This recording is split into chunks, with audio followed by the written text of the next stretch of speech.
Mitch Churi, welcome to the Weekend Briefing. It's great to be here. I have so much I want to cover with you.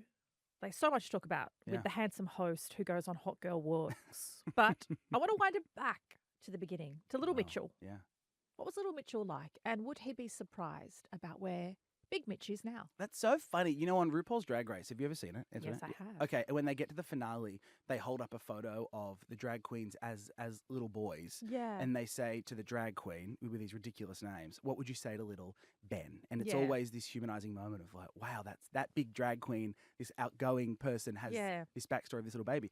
And I often think what I would say, and I think Little Mitchell would be really excited by what Big Mitchell is doing, because Little Mitchell would stay up in his room and watch David Letterman on Channel 10 on the old kitchen TV, because we were a family that had a kitchen TV. Then when we upgraded, I got that to my bedroom, and I had those little bunny ear antennas. Oh my gosh. Yeah, but one had snapped, so like in order, it You had put a coat hanger or something? Yeah, no, duct tape. I had like duct tape wrapped tape. around it, and it would kind of bend, so you'd have to like finesse it to get it, and it would stitch in and out of SBS, Naked News, and I'm like, what am I doing?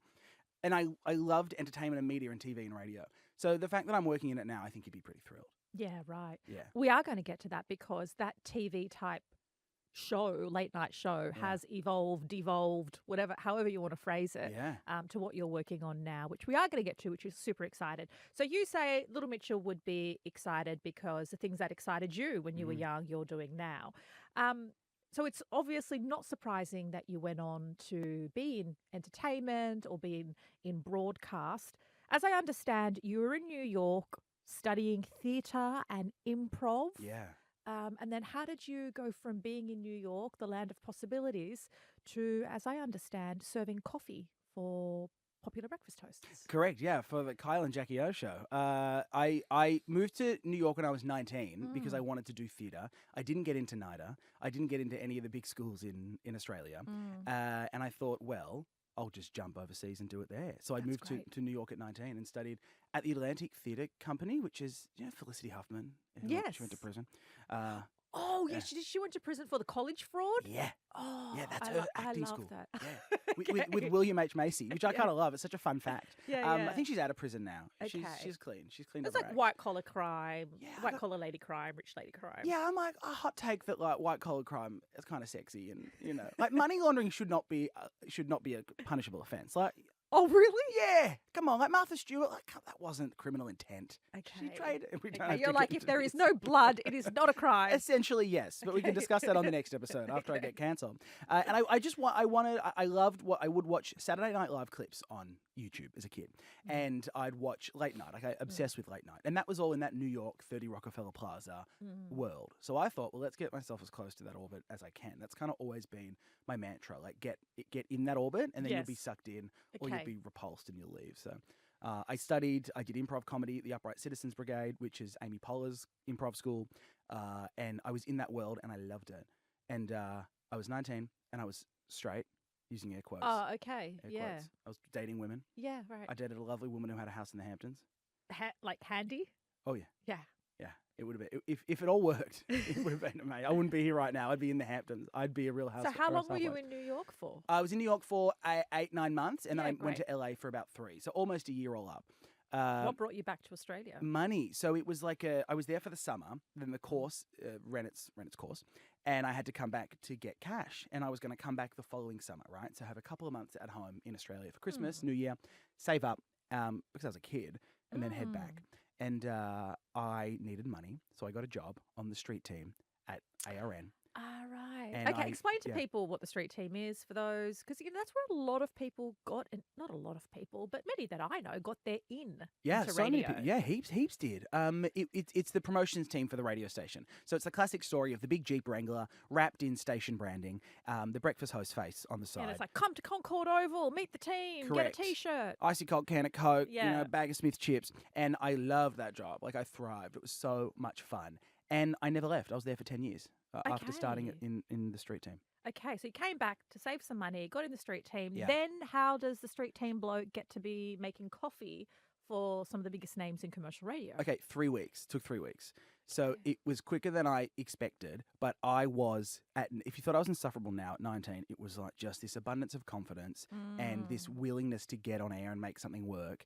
And in 3 weeks, I started on the street team, and this is when Snapchat was really big. This was pre-Instagram stories. Like, Instagram was just a photo editing app at this point. And I was putting stories up on the street team running around. So what's this, about 10 years ago? Yeah, 2015. Yeah, 10 years 10 ago. years, yeah. And I was posting Snapchat stories, and one of the staff on the Kyle and Jackie O show had a sister on the street team, so she saw my stories and she was laughing in the office. And the boss of Kiss FM saw her laughing, and of course, anyway, they want to mine whatever that.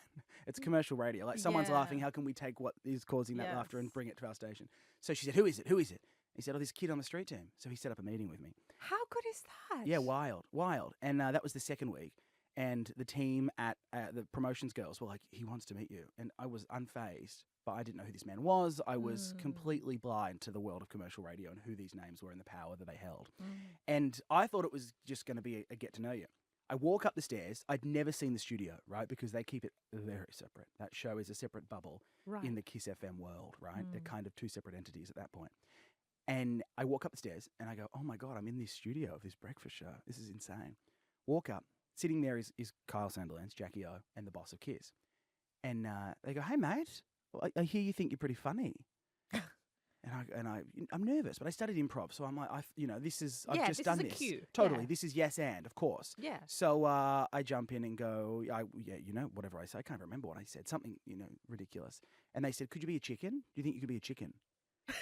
And then I go, "Well, improv teaches you yes. You correct. take whatever is offered. That's the rule of improv. Yeah. You say yes and you add. You always add. You never roadblock." Yeah. So I go, "Yes, I can," and they loved it. And they said, "Do it, be a chicken." So I squatted, Antoinette, on my knees, and like walked around the office in front of the highest paid breakfast radio presenters in the country, and they're dying with laughter.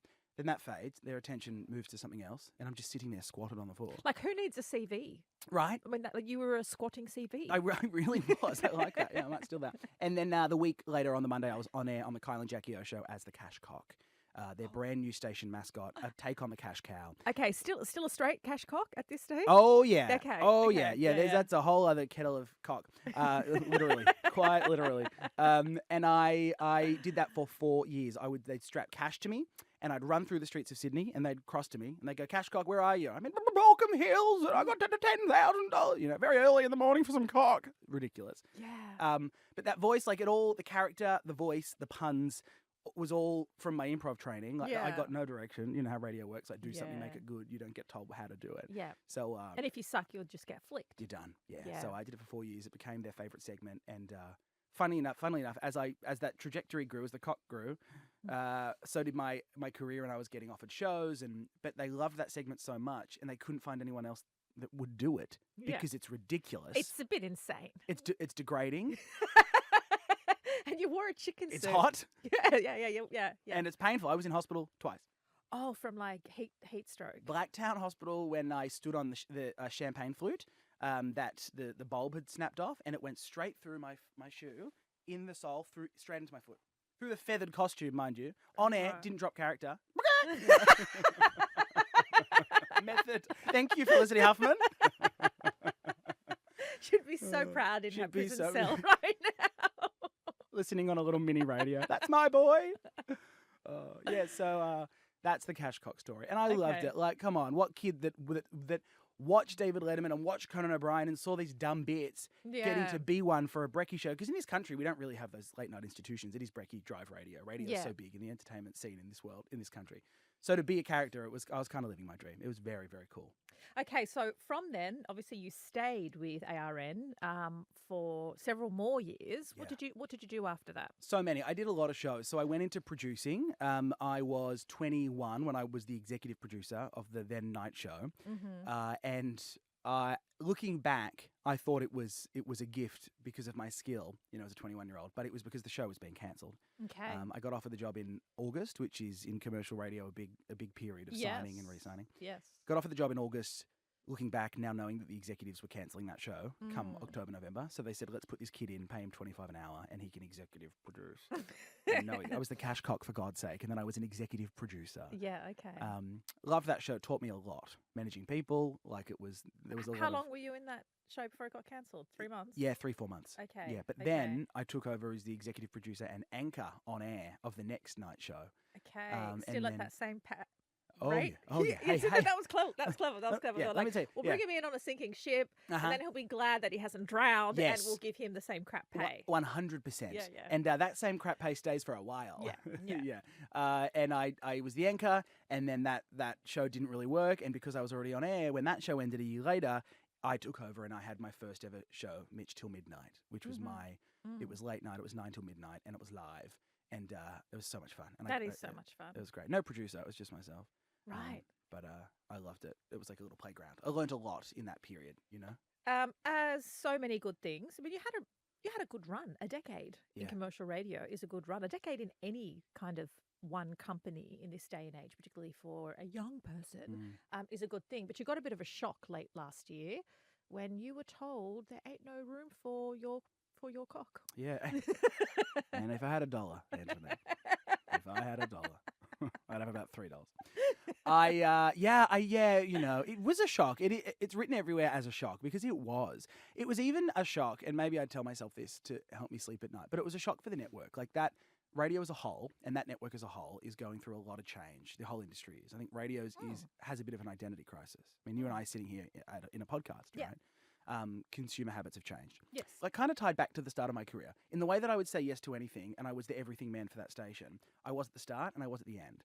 I was doing the national night show in every market live, rated its tits off. And then I was also doing pre-drive with Brittany Hockley and Laura Byrne from Life Uncut fame. And I was on 2 national shows. So the pay packet was indicative. I was paid more than I'd ever been before. And I, unfortunately, was on the contract that I got when I was the cash cock. Exactly the same. It was, I can be let go with 4 weeks notice. Yeah. There's no non-compete. Right. It was an employee agreement, right? Yes. And I was the only presenter kind at that network. Talent who's on one of those. Correct. I hate using the word talent because there's so many talented people in entertainment and in radio. But you know, it wasn't a talent agreement. They wouldn't, not like my co-host, right? So Britt and Laura were safe because they have signed for X amount of time, so they can't be killed. Yes. Killed. Like it's Hunger Games. You've thought about that. You've thought about them being killed. Clearly, Freudian slip. Thought about being taken out. And that for me, it was 4 weeks notice and all this pay is gone. And it was an external company that came in and did it. Look, it wasn't as black and white as it sounds. It was pure, it was financial. And that has made it an easier pill to swallow for me. Yeah, and it often is. Look, I've worked in the media, commercial media, public broadcasting for many years. I've been made redundant twice. I got spectacularly sacked from the ABC. So is that you? Was it you? So one of the things, and I hope I don't sound insensitive, one of the things I noticed when you were the one to be made redundant was this is not the usual way the story goes. The 2 women stayed as anchors. Right. And the bloke got the boot. So I was like, while I feel for anybody in a really ever-changing market, I was also like, this is sad, but also interesting. Thank you for being honest and not sugarcoating it. You know what? I'm woke. I said, let the girls have the show. You know, I'm progressive kid. I said, buck the trend. That's it. Let I love them have it. I'll take a fall. But I mean, funny. the fall was you went away for 8 months. You had a bit of time. Yeah. What did you do in that? I mean, I noticed that you popped up on a social media platform that you ordinarily wouldn't hang out a lot on. What have you found? LinkedIn. Oh. You did a partnership with LinkedIn. I did. Mitch of TikTok, Instagram is now on LinkedIn. He's a grown up. Got to be on everything, you know. Okay. I didn't know how to set up that profile. That was so stressful. It's a lot, like connections and referrals and No, LinkedIn came to me and they had this great campaign that they thought worked really well with me, and it was good synergy and it worked. And also, full transparency, my radio salary was gone. Yeah, no, but it was also about finding work, and LinkedIn is a place to find work, and you were looking for work, so they were like, how can we take the chicken guy, put him on, make it, like, grow him up, put him a serious profile picture. Yeah, put him in a suit. Yeah, that was fun. That was very fleeting. That was only a short job, but I enjoyed it, you know? It's so funny. And this is the same for any job that I've done since leaving a radio network, is you've got so much support at a radio network. It's like that double-edged sword of the support, but then also the red tape and the bureaucracy and the many layers of approval and opinions and appealing to a brand. And when it's purely for social media or for a podcast, you have full control, right? But it is also the unlearning of 10 years of commercial radio and seeking approval and being that kid that was given every opportunity and would almost dance. I would dance like a chicken. I would degrade myself to get that opportunity. Well, don't regret it. I'd do it again. But that does things to your head. You know, you have to unlearn those habits. Right. Okay, so you spent a lot of time in therapy over the past 8 months? I fired my therapist. She was terrible. Oh, really? She found too many problems Shocking. with you? She couldn't identify any. I'm so open. Yeah. I'm like, look, if I've got issues, please tell me and I'll look back. I have no issue looking within and fixing and rectifying. Okay. In a relationship, I don't mind an argument. Let's get to the source. Tell me what I've done and let's fix it. Okay, so right? what was he or she doing? Nothing. I had a whiteboard, for Christ's sake, and different coloured pens. She's like, the yellow's your mother, the blue's your father, the green, and the little frog sticker is your... I'm like, mate, just please tell me how to breathe. Tell me how to box breathe. Yeah, like I need basics. Yeah, right. Okay. But I did go to therapy. I've been to therapy a bunch. I recommend therapy. Yeah, same. Yeah. But I think it's like most things, you've got to shop around to find one that works for you. Yeah, there was one that was really good, but she was real thin and she kept the heating on. And I'm like, it's too hot, babe. Is she sweating it out? Yes. Is this a tactic? I'm like, this is some sort of sick war crime tactic. She's like, get hot and tell me your demons. Yeah, okay. I had to leave because I need the aircon. Otherwise, I sweat. I'm a sweater. Fair enough. Yeah. Oh, I mean, this seems to be like a good segue. Sweating. Oh, here we go. Yeah, okay. Here's the jump. Sweating. Shapewear. I see it. I find them sweaty. Like you put them on and then you take them off and then you're just like... Or sometimes, you know how shapewear has that little sticky layer on the very top so it can stick to your skin? Sometimes the sweat, it melts. It slides right down. And they promise that these don't slide down. It's like, have you seen me sweat? Uh-huh. Yeah, I love shapewear so much. And there's no men's shapewear. Did you know that? Well, isn't there doesn't Skims, I hate to be pushing a Kardashian product because I don't think they need any help pushing it, but my husband has a pair of Skims. Men's? Yeah. Yes, they Well, it's not like shapewear, but it's definitely like shapewear adjacent. Correct. It is. And there is stuff that can kind of suck you in as a man, right? But it's not tailored the way that women's shapewear is. Women's shapewear it can give you that hourglass figure. It can suck you in to be a little tube. It can give you curves. It gets the little faux nipples if you want. There's options. But the men is like, you got a beer belly, like, suck it up. It doesn't work as good, I find. So what shapewear do you like? Okay, get a pen and paper out, audience of the briefing. Let's do it. I started with Nancy Gans. Don't even know what that is. Oh, Nancy Gans is like your nan's shapewear. Oh, okay. Yeah. So you went straight to like 70-year-old range. Oh, yeah. Okay. If there's a white lady funeral director listening, she'd be wearing Nancy Gans. And that's a compliment. No, I'm going to check them out. Yeah, you should. You should. Not white lady funerals. You don't need that. Not yet. Yeah, no. I'm not sure they'd take me.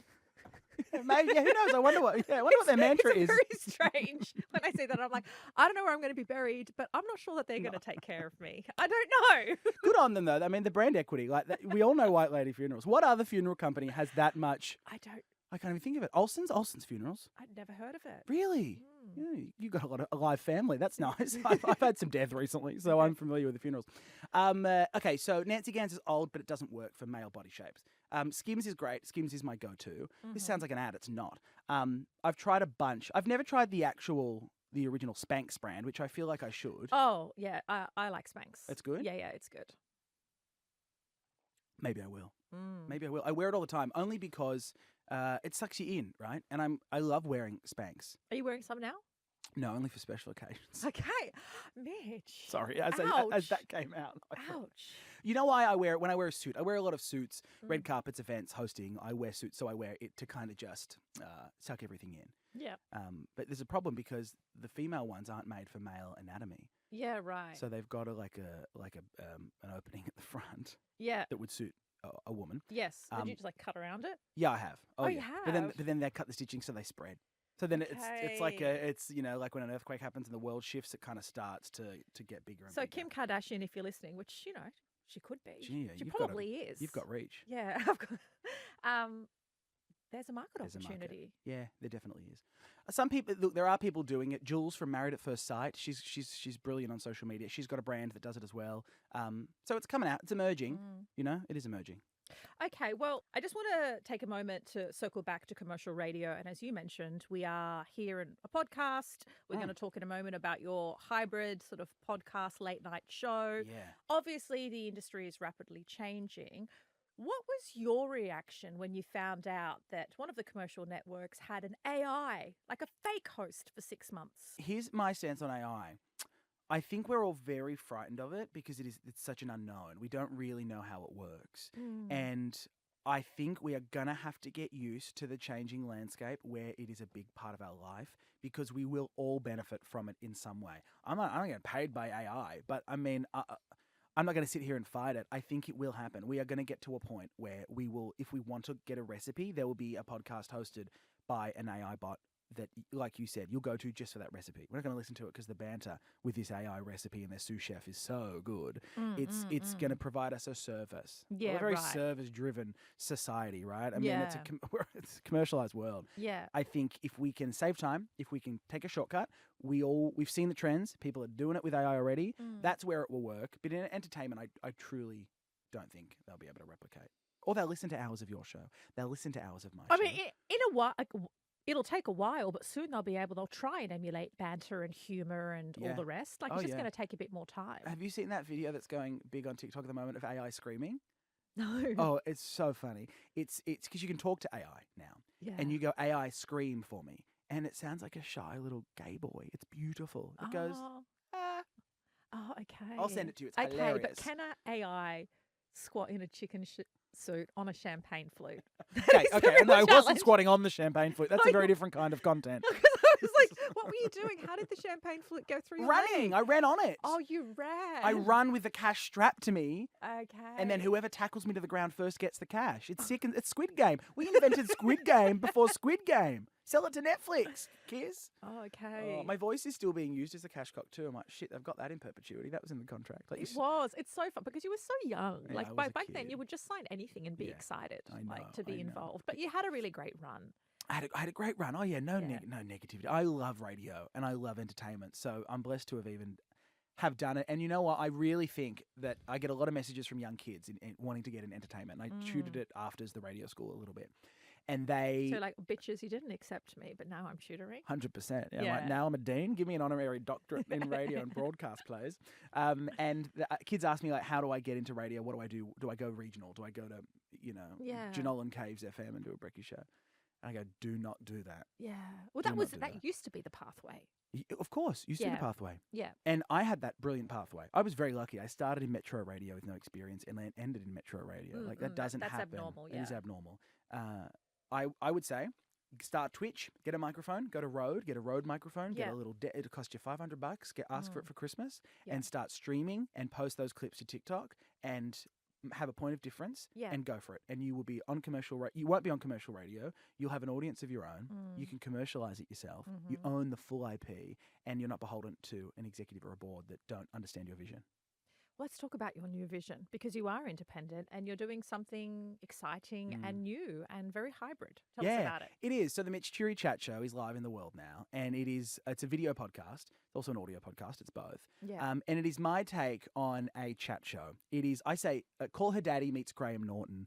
It can be whatever it wants out of that variety late night world, and it can also be the best of the celebrity moments that we are obsessed with on our feeds. Like my uncle, my mum, my dad, they use Facebook in a very rudimentary way, but they're obsessed with the Graham Norton clips. We've all seen those Graham Norton I still watch Graham Norton reruns on Channel 10, which is the only thing I do on Channel 10. Yeah, it's brilliant. Like but he's in a league of his own. Yeah, he's incredible.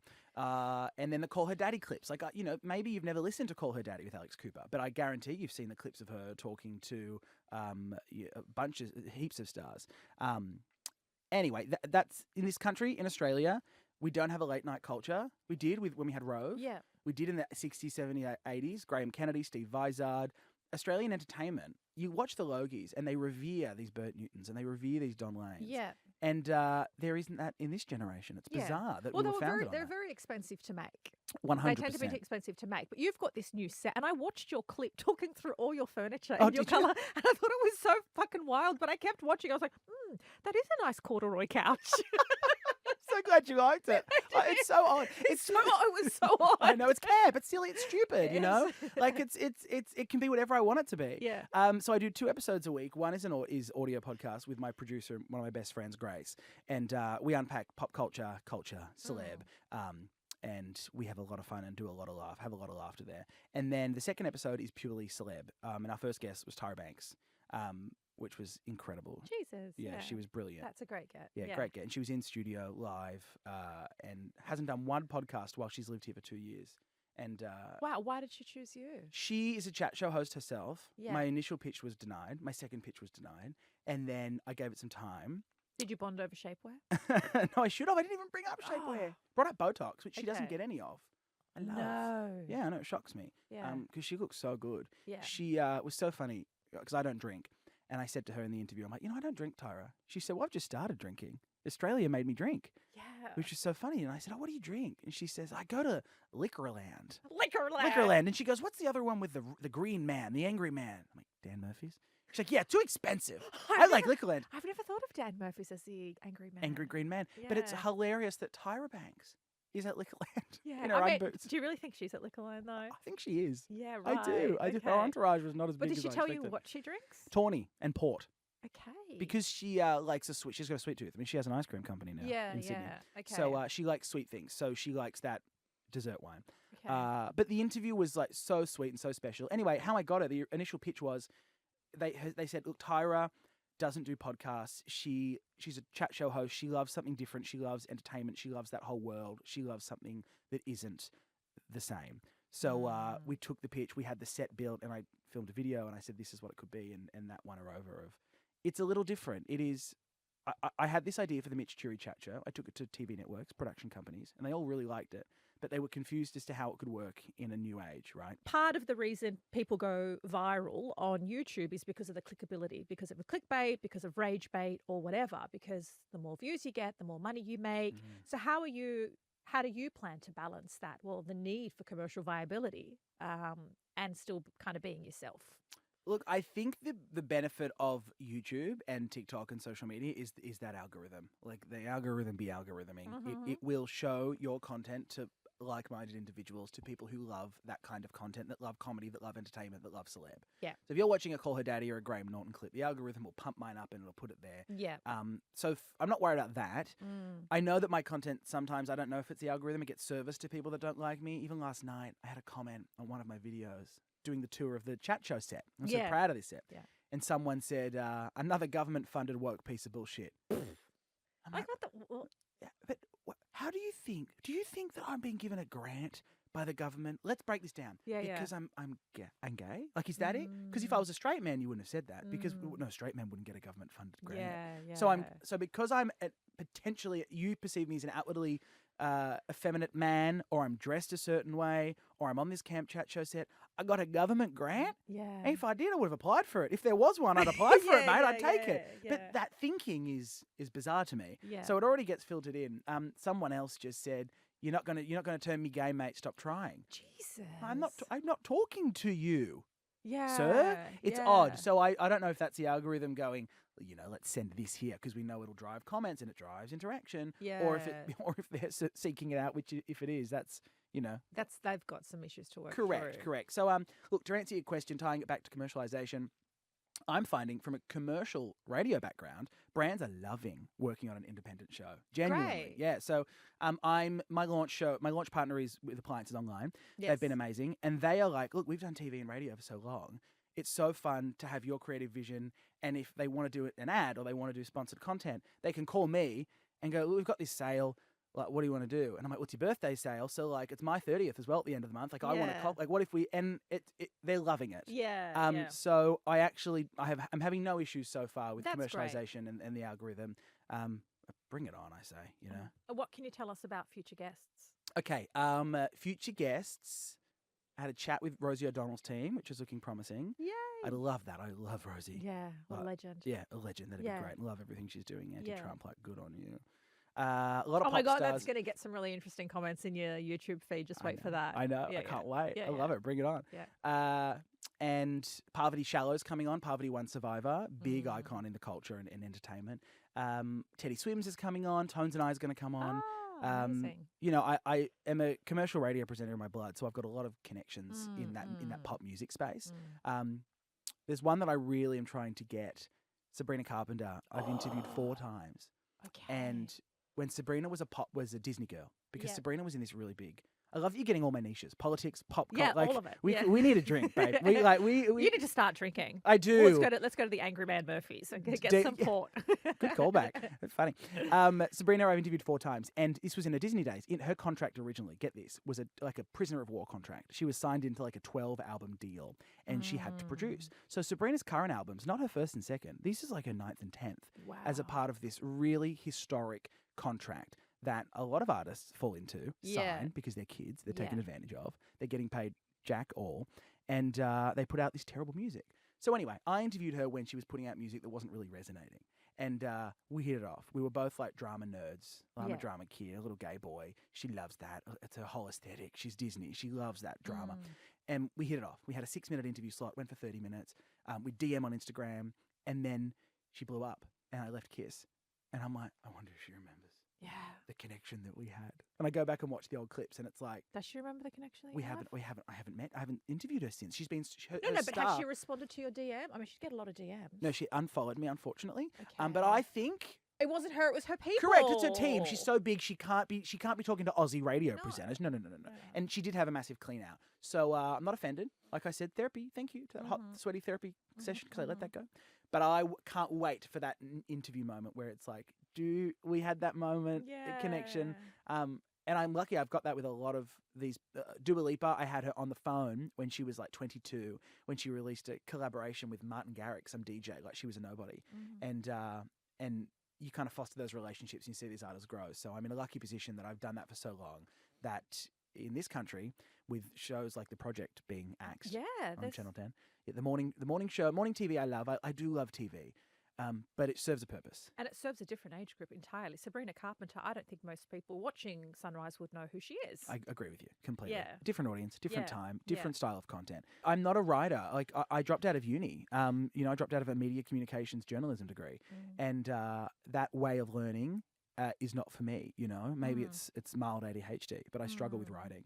So, sketch not for me, but improv. And that's why radio is so good, because you turn the mics on and it can just be you. And I really thrive in that environment. And no producer in 3 hours of evening radio. Some of the things I said, if cancel culture was alive and well back in 2018, I'd be done.